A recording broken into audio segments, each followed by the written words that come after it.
తెలంగాణ తొలి ముఖ్యమంత్రి KCR BRS working president KTR పై గువ్వల బాలరాజు వ్యాఖ్యలను ఎన్ఆర్ఐ భాస్కర్ పిన్నా తీవ్రంగా ఖండించారు. కేసీఆర్ కేటీఆర్ అనే స్థాయి గువ్వల బాలరాజుకు లేదని తేల్చి చెప్పారు. ఇన్నేళ్ల పాటు బీఆర్ఎస్ లో ఉండి ఇప్పుడు నోటికొచ్చినట్లు మాట్లాడడం సరికాదన్నారు. ఇప్పటికైనా గువ్వల తన నోటిని అదుపులో పెట్టుకుని మాట్లాడాలని భాస్కర్ పిన్నా హితవు పలికారు. ఈరోజు మా భారత రాష్ట్ర సమితి వర్కింగ్ ప్రెసిడెంట్ శ్రీ కల్వకుంట్ల తారక రామారావు గారు కేటీఆర్ గారిపై చేసిన అభియోగాలని గువ్వల బాలరాజు గారు చేసిన అభియోగాలని ఖండిస్తున్నాము. గువ్వల బాలరాజు గారు, మీరు కేసీఆర్ గారిని కానీ కేటీఆర్ గారిని కానీ భారత రాష్ట్ర సమితిని అనే స్థాయి మీది కాదు. అది ముందు మీరు తెలుసుకోవాలా. మీరు సామాన్య కార్యకర్త నుంచి ఒక లీడర్గా తయారు చేసిండు మా సార్ కేసీఆర్ గారు. అతని యొక్క అడుగుజాడల్లో మీరు నడిచారు. మీరు ఇంకోసారి ఏ మీడియా వేదికగా అయినా కూడా మీరు మాట్లాడేటప్పుడు కేటీఆర్ గారిపై కానీ భారత రాష్ట్ర సమితిపై కానీ కేసీఆర్ గారి కుటుంబంపై కానీ ఏమన్నా విమర్శనాస్త్రాలు చేస్తే మాత్రం బీఆర్ఎస్ యుఎస్ఏ కానీ బీఆర్ఎస్ పార్టీ ప్రతినిధులు, బీఆర్ఎస్ సోషల్ మీడియా కార్యకర్తలు, బీఆర్ఎస్ సోషల్ మీడియా వారియర్స్ తమ యొక్క పనిని చేసుకుంటూ వెళ్తారు. గువ్వల బాలరాజు గారు, మీకు 2 సూటి ప్రశ్నలు. రాదు అన్న తెలంగాణని తీసుకొచ్చి తెలంగాణని అన్ని రంగాల్లో అభివృద్ధి పథంలో నడిపిన కేసీఆర్ గారి నాయకత్వంలో మీరు గత కొన్ని సంవత్సరాలు పనిచేశారు కదా. మీరు ఎమ్మెల్యేగా ఉన్నప్పుడే తెలంగాణ రాష్ట్రానికి ఎటువంటి ప్రయోజనం చేకూర్చని ఈ కేంద్ర ప్రభుత్వం బీజేపీ ప్రభుత్వంపై మనకు తెలంగాణ ప్రభుత్వం కేసీఆర్ గారి ప్రభుత్వం ఉన్నప్పుడు మెడికల్ కాలేజీలకి అలొకేషన్స్ అయితేనేమి, ఫండ్స్ అలొకేషన్స్లో అయితేనేమి అన్యాయం జరిగింది కదా. అది మీకు తెలియదా? అట్లాంటి అన్యాయం జరిగిన పార్టీలో మీరు ఏ విధంగా జాయిన్ అవుతున్నారు? అది మీ విజ్ఞతకే వదిలేస్తున్నాము. Second thing, social media warriors, BRS social media warriors Telangana ప్రయోజనాల కొరకై భారత రాష్ట్ర సమితి కేసీఆర్ గారి ప్రయోజనాల కొరకి వారికి ఆత్మరక్షణగా పనిచేస్తూ ఉంటుంది. మాకు ఎవరు ఎటువంటి సందేశాలు ఇవ్వరు.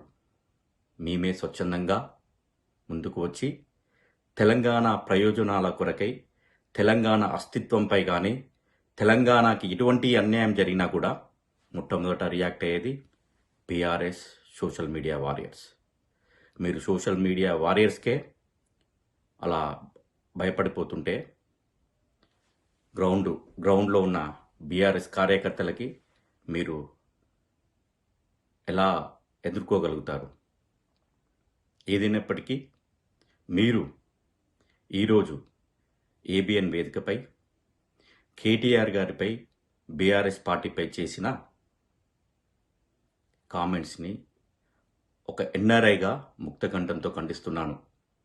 మీరు తెలంగాణ ప్రతినిధులు కాబట్టి మీరు ఇక్కడ అమెరికాలో జరిగిన కన్వెన్షన్స్కి వివిధ తెలుగు తెలంగాణ రాష్ట్రాల సంఘాల యొక్క కన్వెన్షన్స్కి మీరు వచ్చినప్పుడు సుస్వాగతం పలికే వాళ్ళం.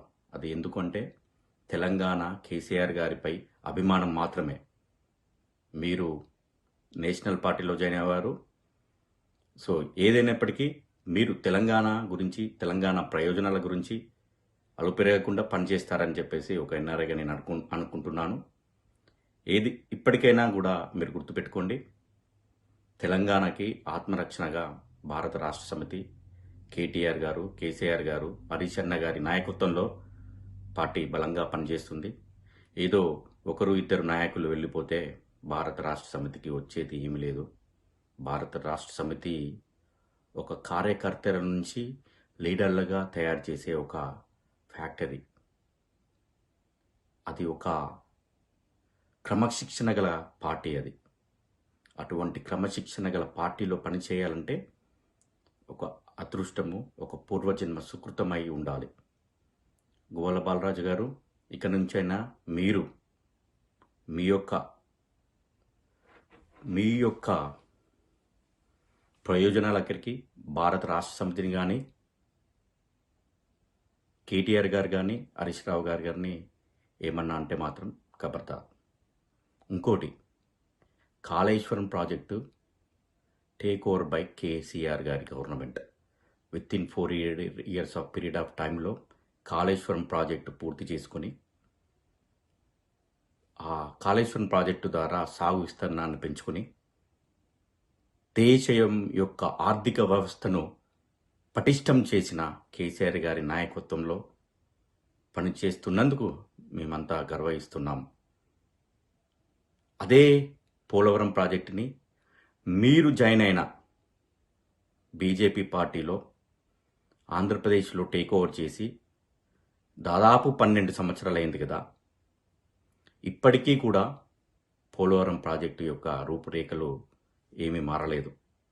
ఇప్పటికైనా అర్థమైపోతుందా కేసీఆర్ గారి నాయకత్వము ఎలా ఉంది, నేషనల్ పార్టీస్ యొక్క నాయకత్వం ఎలా ఉంది, కేసీఆర్ గారు తెలంగాణ గురించి ఏ విధంగా అలుపెరగకుండా పనిచేశారు, వివిధ మీరు చెప్పుకునే జాతీయ నాయకులు, జాతీయ పార్టీలు తెలంగాణ ప్రయోజనాల కొరకి ఎలా పనిచేస్తున్నారని చెప్పేసి ఈ ఒక్క చిన్న ఉదాహరణ సరిపోదా?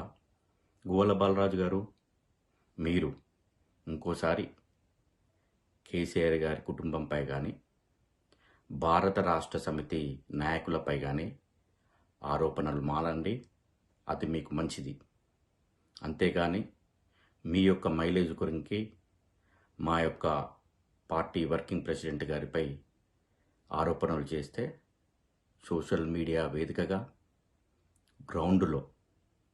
గ్రౌండ్లో కూడా మీ యొక్క నిరసనలు వ్యక్తమవుతాయి.